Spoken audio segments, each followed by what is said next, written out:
Hospitals, medicine, surgeries हम कैसे avoid करें? हमें नहीं जाना इस सिस्टम में। अक्सर ये सवाल उन लोगों से आता है जिन्होंने अपने ज़िंदगी के 10-15 साल डायबिटीज़ के मेडिसिन लेके निकाले हैं, जिनको ऑलरेडी एक अटैक या एंजियोप्लास्टी हो चुकी है, जिनको थर्ड स्टेज कैंसर डायग्नोस हुआ है या इतने वर्ज पे है कि कोई ना कोई ग्रोथ दिख रही है और अभी हम क्या करें।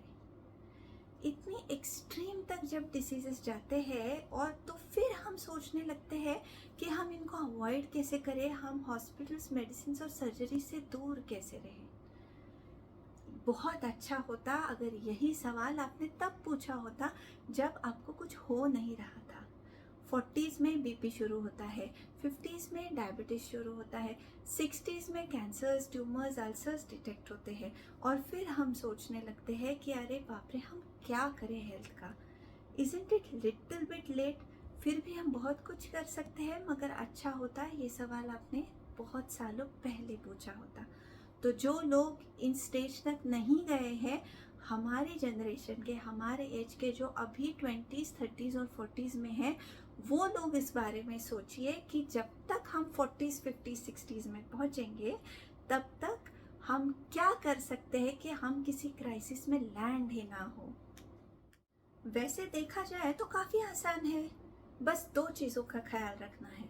एक, आप इस सिस्टम में रहिए कि बॉडी अपने आप को हील कर सके हर एक छोटे छोटे हेल्थ प्रॉब्लम से। बड़ी बेसिक सी चीज़ें हैं जो साल में हमें होती है: सर्दी, खांसी, बुखार, acidity, constipation, loose motion, dysentery, diarrhoea जैसी चीज़ें, और गर्ल्स को मेंसेस इश्यूज। अगर ये 7 चीज़ें आप ठीक तरह से अपने बॉडी को चांस देके उसको उस आदत में डालें या बॉडी की स्ट्रेंथ उतनी बढ़ाते रहे, जब आप 20s में हो तब से ही अगर आप ये कोशिश करते रहे तो आपकी बॉडी ही उस सिस्टम में आ जाती है कि वो खुद को डिटॉक्सिफाइड रखती है। और एक डिटॉक्सिफाइड बॉडी में एक्सट्रीम क्रॉनिक डिसीजेस होने का चांस ही हम काफ़ी हद तक कम ही कर देते हैं। सो beware that you are giving a good chance to your body। ये नेचुरल हीलिंग करना भी बहुत आसान है। अगली बार जब आपको सर्दी, खांसी, बुखार, लूज मोशन जैसी बीमारियां होगी तब आप नेचुरोपैथ के पास जाइए, एक ऐसे डॉक्टर के पास जाइए जो बिना मेडिसिन के आपका हीलिंग कर दे, पंचमहाभूतों का इस्तेमाल करके। ये डिटॉक्सिफिकेशन प्रोसेस जब आपको हील कर देती है, ये हीलिंग जब आप एक बार एक्सपीरियंस करते हो, अगली बार आपको खुद को ही पता चल जाता है कि पिछली बार मैंने सर्दी किस तरीके से ठीक कर दी। सो अगली बार आपको किसी के पास जाने की भी ज़रूरत नहीं पड़ती, क्योंकि आपको पता है हील कैसे करना है सर्दी में से, खांसी में से, बुखार में से, जैसे पिछली बार किया था। सो अगर आप अपनी बॉडी को सिस्टम में रखना चाहते हो where it is not getting dependent on medicine, hospitalisation and surgeries, आप उस लाइफस्टाइल को फॉलो कीजिए जो ये फैसिलिटेट कर सकती है। अगर हम लाइफस्टाइल अलग फॉलो कर रहे हैं और टारगेट कर रहे हैं कि हम मेडिसिन फ्री रहे, हम बहुत हेल्दी रहे, तो ये दोनों चीज़ें एक साथ नहीं हो पाएगी। सो बॉडी को एक चांस दीजिए, उसकी इम्यूनिटी उसको बढ़ाने दीजिए, उसकी कोर स्ट्रेंथ बढ़ाने दीजिए, बॉडी को उस आदत में डालिए जहां आप डिक्टेट नहीं कर रहे हो मेडिसिन देके उसको कैसे फंक्शन करना है, उसको आप इंडिपेंडेंट कर रहे हो कि उसको अपना क्लीनिंग करने का एक सपोर्टिव चांस दे रहे हो। नेचर केयर के सारे ट्रीटमेंट सिर्फ डिटॉक्सिफिकेशन बेस्ड है। कोई ऐसे नेचुरोपैथ के पास जाइए जो प्योर नेचर केयर इम्प्लीमेंट करके पंच महाभूतों से आपका हीलिंग फैसिलिटेट करें। और दूसरी बात इसमें बहुत इम्पॉर्टेंट है, अपना माइंडसेट। कोई भी अगर नेगेटिव इमोशंस को हम एंटरटेन कर रहे हैं, जैसे कि स्ट्रेस, टेंशन्स, एंग्जाइटी, डिप्रेशन वगैरह, कभी कभी इतनी ज़्यादा चीज़ें होती भी नहीं है लोगों को, बस इट्स जनरल की कभी कभी उनकी आदत होती है कि mind gives a reaction, anxiety वाला रिएक्शन मिलता है माइंड से, और वो निगेटिव हॉर्मोन्स सीक्रेट होते हैं अंदर, बिकॉज इट इज़ ट्रेंड। कुछ हो नहीं रहा, सिचुएशन ही नहीं हो रहा कुछ ऐसा कि स्ट्रेस ले या टेंशन ले, मगर आदत है माइंड की, it's been moulded that way. बचपन से वो एंग्जाइटी में रहने वाला स्वभाव हम जो बोलते हैं ना, तो ये भी मोल्ड करना बहुत आसान है। जितने निगेटिव इमोशंस आपके ट्रिगर हो जाएंगे उतने निगेटिव हार्मोन्स रिलीज हो जाएंगे, वो जाके किसी ना किसी ऑर्गन को अटैक करने वाले हैं। और हर एक, जब डीजेनरेटिव डिसीजेस की बात आती है, कैंसर, ट्यूमर्स, अल्सर्स वगैरह, हाई एंड डिसीजेस, तो थोड़ा सा एक फैक्ट हमें ध्यान में रख के चलना है। सिर्फ फिजिकल बॉडी इतनी बड़ी डिसीजेस को इंड्यूस नहीं कर सकता, इसमें माइंड का भी बहुत रोल है। So it is a psychosomatic disease. इसमें फिजिकल बॉडी और माइंड दोनों का इन्वॉल्वमेंट है। तो दूसरी बहुत ज़रूरी चीज़ है अपने माइंड पे काम करना।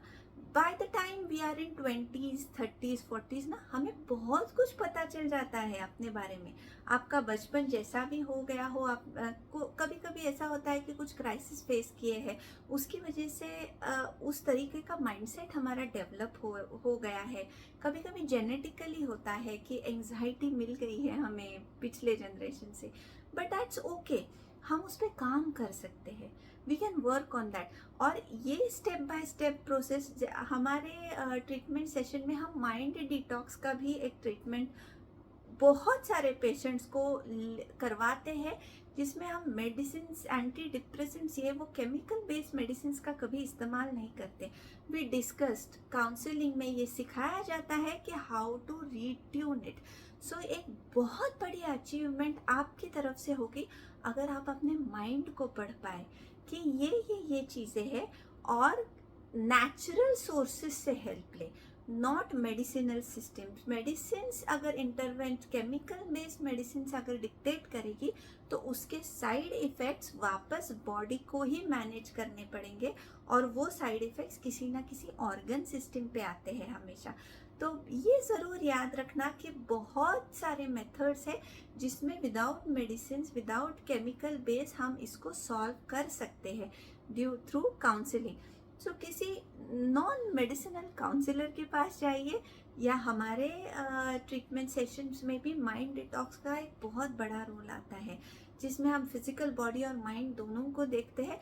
एंड एक इम्प्रूवमेंट जैसे जैसे हमें सीखना है, जैसे ABCD हमने सीखा, जब 1st standard to 10th standard हम पढ़ते हैं, तो 10th स्टैंडर्ड का जो फाइनल एग्ज़ाम होता है उसका result 1st to 10th standard के जो अपने एफर्ट्स लिए ना पढ़ने में, उस पे बेस्ड वो रिज़ल्ट मिलता है हमें 10th स्टैंडर्ड फाइनल एग्ज़ाम का, बोर्ड्स का। वैसे ही हेल्थ का है, आज तक जो कुछ आपने किया है उसका आउटकम आपका आज का हेल्थ है। आज से आप पॉजिटिव स्टेप्स लेने लगो, जितने दिन, जितने महीने, जितने साल आप पॉजिटिव स्टेप्स लेते रहोगे उतना आपका हेल्थ पॉजिटिव हो ही सकता है। And always remember that it's a combination of physical body and mind. ध्यान दोनों पे देना है, और जल्दी जल्दी कीजिए। 20s 30s राह मत देखना 50s 60s में डिसीज होने की, और फिर हम सोचेंगे। वैसे आप वहाँ तक पहुँच गए हो तो भी हम बहुत कुछ कर सकते हैं, मगर बाकी के लोग जल्दी शुरू कीजिए।